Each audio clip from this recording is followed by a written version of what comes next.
Peristiwa Mi'raj yang jarang diceritakan orang itu, Rasulullah itu ketemu Nabi Adam.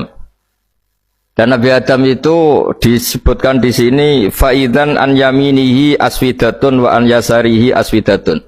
Dari sisi kanan itu ada kelompok besar, dari sisi kiri juga kelompok besar. Saya baca teks aslinya ya, tabarruk ya, supaya dapat berkah dari bahasa Rasulullah SAW. Ini cerita Nabi ketika ketemu Nabi Adam. Fa idza nazara qibala yaminih dhahika wa idza nazara qibala shimalih baka. Nabi Adam ketika melihat ke kanan itu senyum-senyum, senang sekali. Tapi kalau melihat ke kiri itu nangis. Lalu Rasulullah SAW tanya ke malaikat Jibril, itu siapa? Itu Adam. Dan yang kelompok di kanan itu ahli surga, maka beliau kalau melihat senang sekali, dan kalau yang di kiri itu ahli neraka, kalau beliau melihat itu susah sekali. Artinya apa? Betapa susahnya jadi Nabi Adam itu. Jadi kalau misalnya ada koruptor ketangkep gitu ya, yang nangkep ya cucunya, yang ditangkep juga cucunya. Kalau kita punya anak 10 itu, terus yang satu misalnya nyuri milik temannya, milik saudaranya itu, sing naboi ya anaknya, yang ditaboi juga anaknya. Kayak apa tersiksanya seorang Nabi Adam? Karena nggak punya pilihan, pasti dari sekian kasus dolim dan mazlum, yang mendolimi maupun yang didolimi itu pasti anak cucunya. Jadi betapa susahnya seorang Nabi Adam. Jadi termasuk kearifan kita sebagai manusia itu belajar dari takdir yang kita hadapi, yaitu keterbatasan kita sebagai manusia. Kita harus bisa ngelola kegagalan, terima kodok kodar.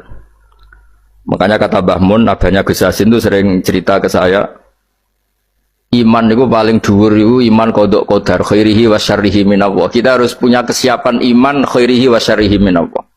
Bahwa segala kebaikan, segala syar itu sudah digariskan oleh Allah Ta'ala. Kita bisa apa sebagai manusia? Jadi pertama Nabi Muhammad ketemu di as-sama'i dunya, langit paling dekat, itu ketemu Nabi Adam dengan kondisi seperti tadi. Kalau melihat ke kanan itu senyum, karena itu anak-anak beliau, turunan beliau yang ahli surga. Kalau melihat ke kiri itu nangis, karena itu cucu beliau yang ditakdir tidak jadi orang baik. Artinya kalau ada peristiwa sosial apa saja, yang satu zalim, yang satu mazlum, atau yang satu benar, yang satu salah, atau sama-sama benar tapi salah faham, itu semua adalah cucu Nabi Adam alaihis salam, dan itu membuat beliau kadang-kadang dohika, kadang-kadang senyum, kadang-kadang baka, kadang-kadang nangis. Jadi itu yang menjadikan tambahnya arifnya Rasulullah SAW. Saya teruskan. Qultu ya Jibril man hadha qal hadha Adam wa hadhil aswida an yamini wa an shimalih nasamu bani fa ahlul yamin ahlul jannah wal aswida allati an shimali ahlun nar fa idza nazara qibala yamini dhahika wa idza nazara qibala shimalihi baka.